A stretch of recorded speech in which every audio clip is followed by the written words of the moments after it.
हाँ जी, राम राम जी। क्या हाल चाल आपके? उम्मीद करता हूं आप और आपका परिवार ठीक ठाक होगा। दोस्तों, हरियाणा में जो भर्तियां दी जाती है वो एचएसएससी के द्वारा और एचपीएससी के द्वारा मुख्यतः दी जाती है। यदि बढ़िया ढंग से पेपर करवाया जाए, फिर मेरिट देखी जाए, उसके बेस पे एचएसएससी और एचपीएससी ये दोनों ही भर्तियां करती है। अब एचएसएससी ने और एचपीएससी ने मिलके आप सभी युवाओं के साथ धोखा किया है।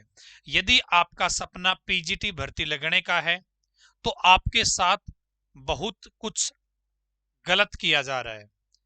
किस तरीके से आपको भर्ती से वंचित करने का जो टारगेट है वो बनाया हुआ है। यदि आप जानना चाहते हैं क्या धोखा किया है तो आप इस वीडियो को लास्ट तक देखते रहिए। नॉलेज टीवी देसी ताऊ यूट्यूब चैनल को सब्सक्राइब नहीं किया है तो सब्सक्राइब कर लीजिए, ताकि आपको सही समय पर सही अपडेट मिलती रहे। वीडियो को लाइक नहीं किया है तो लाइक कर दीजिएगा। आपका एक लाइक मुझे नेक्स्ट इन्फॉर्मेशन आप तक पहुंचाने के लिए प्रेरित करेगा। और दोस्तों, ये जो इन्फॉर्मेशन है मेरे पास पहले भी, जब मैंने ये भर्ती का नोटिफिकेशन आता तब मैंने भी ये बात बोली थी कि ये चीज एचएसएससी ने एचपीएससी ने गलत की है। फिर मैं चेयरमैन साहब के पास गया था, एचएसएससी के चेयरमैन साहब के पास, उनसे भी मैंने ये सवाल किया था तो उन्होंने स्वीकार भी किया था इस चीज को।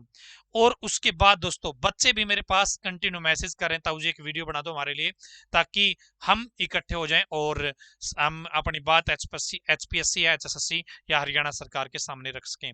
इस वीडियो को एंड तक देखना, इसमें कई पॉइंट के ऊपर मैं जिक्र करने वाला हूं जो आपके लिए इस पीजीटी की भर्ती में लिए एप्लीकेबल है। ठीक है, आ जाइए। इसके साथ एक जरूरी सूचना मैं और भी देना चाहूंगा। केटीडीटी ऑनलाइन एजुकेशन ऐप पर पीजीटी का कॉमन बैच स्टार्ट हो गया है। एचपीएससी पीजीटी स्क्रीनिंग के एग्जाम के लिए जो कॉमन है। कॉमन क्या है दोस्तों? आप किसी भी पोस्ट में अप्लाई कर रहे हैं, वहां पे 50 नंबर का 50 मार्क्स का क्या है, कॉमन सिलेबस है दोस्तों। ठीक है, तो उसकी तैयारी के लिए केटीडीटी ऑनलाइन एजुकेशन ऐप पर ये बैच स्टार्ट हुआ है। आप डेमो देख सकते हैं। कल से इसकी जो रेगुलर क्लास है वो स्टार्ट हो जाएगी। ठीक है, और इस बैच को आप ज्वाइन करके अपनी तैयारी है वो कंटिन्यू कर सकते हैं। अब दोस्तों, आप सभी को ये याद होगा कि ये जो भर्ती निकली है आपकी, एचपीएससी ने जो आपकी भर्ती निकाल रखी है, अब कितने पदों पे भर्ती है आपको पता भी होगा। लगभग आपकी अब 4475 पदों पे क्या है, एचपीएससी ने भर्ती निकाल रखी है पीजीटी के पदों पे। ठीक है, पीजीटी के पदों पे। और अभी इसके फॉर्म भी भरे जा रहे हैं। 25 दिसंबर तक आप आवेदन कर सकते हैं। जो एलिजिबल कैंडिडेट है 25 दिसंबर तक जो आवेदन है, फॉर्म है, वो भर सकते हैं।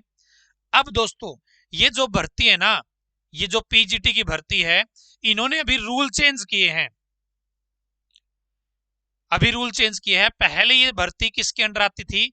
हरियाणा स्टाफ सिलेक्शन कमीशन यानी कि एचएसएससी के अंडर आती थी। वहां पर ये भर्ती निकाल रखी थी। ठीक है, फिर हरियाणा सरकार ने रूल चेंज किए, कुछ मॉडिफिकेशन किया इनमें। तो हरियाणा सरकार ने एचएसएससी को बोला कि आप इस भर्ती को विदड्रॉल कर दो, कैंसिल कर दो, इस भर्ती को दोबारा से निकाला जाएगा। फिर इस भर्ती को कैंसिल कर दिया गया और ये बोला गया, क्या बोला गया, क्या बोला गया, ये देखिए, आप शायद देख पाएंगे क्या बोला गया। देखिए, जो आपकी एडवर्टाइजमेंट 13/2019 थी जो एचएसएससी ने निकाली थी, 1/2020 में टीजीटी पंजाबी की पोस्ट थी, 1/2021 में टीजीटी की भर्ती, पीजीटी की आपकी भर्ती थी। ठीक है, तो ये भर्ती इन्होंने कैंसिल किया और इस नोटिस में क्या लिख दिया, देखिए, age and fee relaxation will be given to the candidates who have earlier applied for the post of TGT and PGT. ठीक है, जिन्होंने 13/2019 के अंतर्गत, 1/2020 के अंतर्गत, 1/2021 के अंतर्गत इन पदों के लिए अप्लाई किया था, इन बच्चों को फीस में भी छूट मिलेगी, इन बच्चों को एज में भी छूट मिलेगी। ऐसा जब ये भर्ती कैंसिल करी गई थी तब इन्होंने बोला था। लेकिन दोस्तों, अब आपकी जब ये एचपीएससी के अंदर जो भर्ती निकली है पीजीटी के पदों पे, अब इन्होंने कोई छूट नहीं दी उन पुराने बच्चों को जिन्होंने पहले फॉर्म भर रखे थे। कोई फीस की छूट नहीं दी, ना ही एज की छूट दी। कितना बड़ा अन्याय है ये उन बच्चों के साथ जिनका सपना है, और बहुत सारे बच्चे तो ऐसे होंगे जिनकी एज ज्यादा होने वाली होगी, एज एक्सपायर होने वाली होगी इन भर्तियों के एलिजिबिलिटी की। तो वे बच्चे अब कैसे अप्लाई करेंगे? जब मैंने HSSC चेयरमैन साहब से मुलाकात करी थी, इंटरव्यू लिया था, तब मैंने सवाल पूछा था उनसे, तो वो बोले कि यदि ऐसा है तो ये गलत है, और मैं HPSC के पास लेटर भेज दूंगा स्पेशली इस चीज के लिए कि एज में और फीस में छूट दी जानी चाहिए। लेकिन वो HSSC ने लेटर भेजा या नहीं भेजा हमें इस बात का नहीं पता, लेकिन रिजल्ट आपके सामने ये है कि अभी तक भर्ती में पुराने बच्चों को छूट है एज में या फीस में, इस तरीके का कोई भी मॉडिफिकेशन इसमें HPSC ने नहीं किया है। एक तो सबसे बड़ी समस्या यही है जो युवाओं के साथ धोखा कर रखा है। ठीक है जी, तो हरियाणा सरकार से मेरी स्पेशली रिक्वेस्ट है इस चीज के ऊपर जरूर ध्यान दें। बच्चे बड़े परेशान हैं, और यदि आप ऐसा नहीं कर रहे हैं तो आप बच्चों की भावनाओं के साथ, उनके ड्रीम जॉब के साथ खिलवाड़ कर रहे हैं। इसके साथ ही दोस्तों, एचटेट की मैं बात करूं, एचटेट की, जिन्होंने अभी एचटेट का एग्जाम दिया है वे बच्चे कैसे अप्लाई करेंगे? आज 18 तारीख हो चुकी है और 25 तारीख लास्ट डेट है। या तो इस फॉर्म भरने की डेट को एक्सटेंड किया जाना चाहिए ताकि ये एचटेट वाले बच्चे, HBSC जो बोर्ड है, हरियाणा स्कूल एजुकेशन जो बोर्ड है, वो बता रहा है कि 21-22 के आसपास हम एचटेट का रिजल्ट घोषित कर देंगे।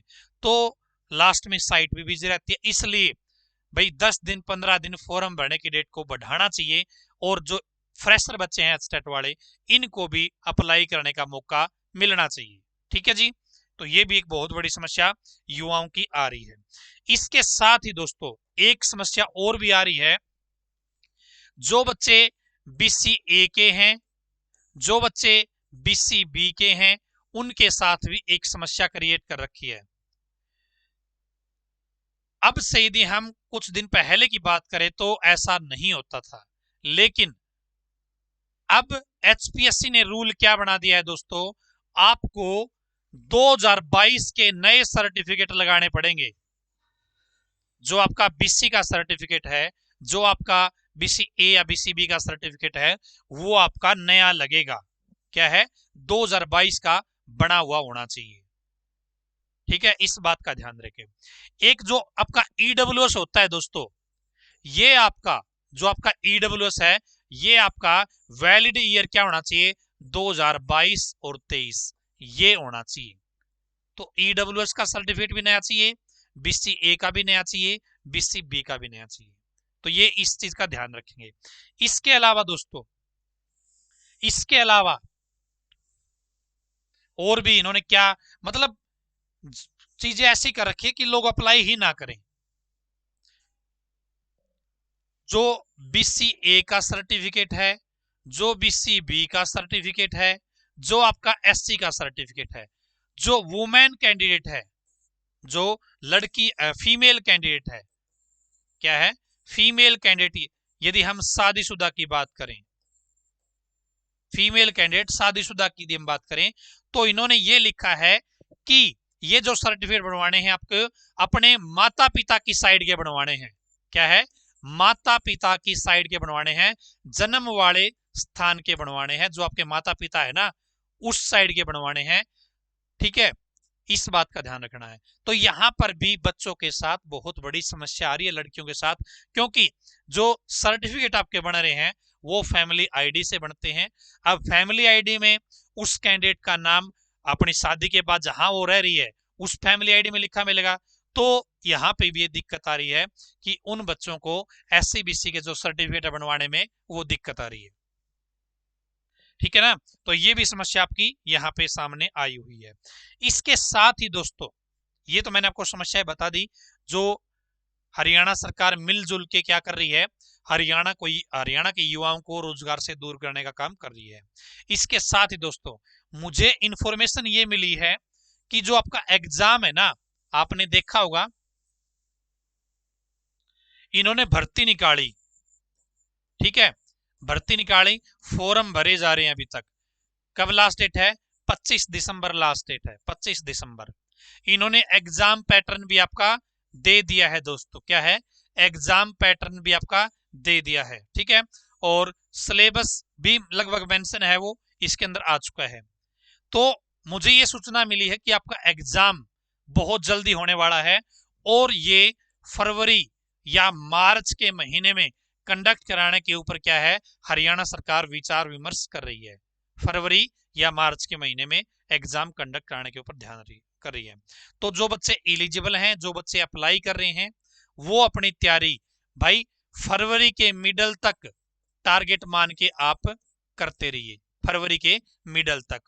यदि मार्च में हुआ तो बहुत अच्छी बात है, आपको कुछ समय और मिल जाएगा, एक बार फिर से आप जो सिलेबस है वो रिवाइज कर पाएंगे। लेकिन टारगेट ये करके चलिए आप फरवरी मिडल तक, ठीक है, आपके एग्जाम से रिलेटेड। तो ये कुछ पॉइंट थे भाई आपके लिए जो जरूरी थे, ठीक है ना। और यदि आपको लगे ये बैच आपकी सहायता कर सकता है उन 50 नंबर में, आपका जो सब्जेक्ट है उसमें तो आप परफेक्ट होंगे ही होंगे, आपने वो पढ़ा है पूरा का पूरा। जो बाकी 50 नंबर का जो सिलेबस है, जिसके अंदर रीजनिंग भी आ गई, मैथ का कुछ हिस्सा भी आ गया, ठीक है ना, और हरियाणा जी के भी कुछ हिस्सा, जो कल्चर है, ज्योग्राफी, हिस्ट्री, वो सारा सुधा 50 नंबर का है, एजुकेशन साइकोलॉजी वगैरह जो भी है ना, तो 50 नंबर का उसकी तैयारी इसके अंदर करवाई जाएगी। आपसे पीजीटी का कोई भी सिलेबस, कोई भी एग्जाम देने वाले हैं, ये 50 नंबर आपकी कॉमन है, ठीक है। यदि आप इसकी इंफॉर्मेशन लेना चाहते हैं तो 88 130 24 464 इस नंबर पे आप कॉल करके इंफॉर्मेशन ले सकते हैं। कोई और इश्यू है किसी और प्रकार का तो आप इस नंबर पे मेरे पास मैसेज कर सकते हैं, ठीक है, व्हाट्सएप के ऊपर। तो ये थी भाई अपडेट आपके लिए, धन्यवाद। भगवान करे आप सभी का समय शुभ रहे। और साथ में जरूरी एक सूचना, पीजीटी वाले जो बच्चे हैं उनके लिए टेलीग्राम पर ग्रुप बनाया जा रहा है इन विषयों के ऊपर बात करने के लिए। तो आप वो टेलीग्राम ग्रुप को क्या कर सकते हैं, ज्वाइन कर सकते हैं, ठीक है, टेलीग्राम ग्रुप को ज्वाइन कर सकते हैं। धन्यवाद दोस्तों, भगवान करे आप सभी का समय शुभ रहे।